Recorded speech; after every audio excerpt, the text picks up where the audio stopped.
ಹೌದು. ಯಾಕೆಂತಂದರೆ ಇದು ಒಂದು 5 ವರ್ಷಗಳ ಹಿಂದೆ ಸ್ವತಂತ್ರ ಅಭ್ಯರ್ಥಿಯಾಗಿ ಸ್ಪರ್ಧಿಸಿ 5 ವರ್ಷಗಳು ಇಂಡಿಪೆಂಡೆಂಟ್ ಸಂಸದೆಯಾಗಿ ನನ್ನ ಕೆಲಸವನ್ನು ಮಾಡಿದ್ದೀನಿ.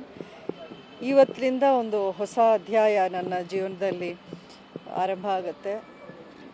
ಏನೇ ಒಂದು ಒಳ್ಳೆಯ ಕಾರ್ಯ ಮಾಡೋಕ್ಕೆ ಮೊದಲು ಇಲ್ಲಿಗೆ ಬಂದು ಅವರ ಆಶೀರ್ವಾದ ಪಡೆದೇ ನಾವು ಮಾಡೋದು.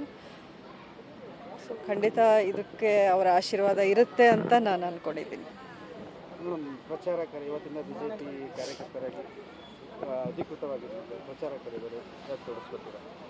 ಅಲ್ಲ, ಖಂಡಿತ ಇವತ್ತು ಮೊದಲನೇದಾಗಿ ಅಧಿಕೃತವಾಗಿ ಸೇರ್ಪಡೆ ಆಗೊಂದು ಫಾರ್ಮ್ಯಾಲಿಟೀಸ್ ಎಲ್ಲ ಇರುತ್ತೆ. ಅದನ್ನೆಲ್ಲ ಮುಗಿಸಿ ಅದಾದಮೇಲೆ ಎಲೆಕ್ಷನ್ನು ಡೇಟ್ಸು ಯಾವ್ಯಾವ ರೀತಿ ಎಲ್ಲೆಲ್ಲಿಗೆ ಅನ್ನೋದನ್ನು ಅವರು ಪ್ಲ್ಯಾನ್ ಮಾಡಿ ಕೂತ್ಕೊಂಡು ಚರ್ಚೆ ಮಾಡೋದು ಕಾರ್ಯಕ್ರಮ ಇದೆ.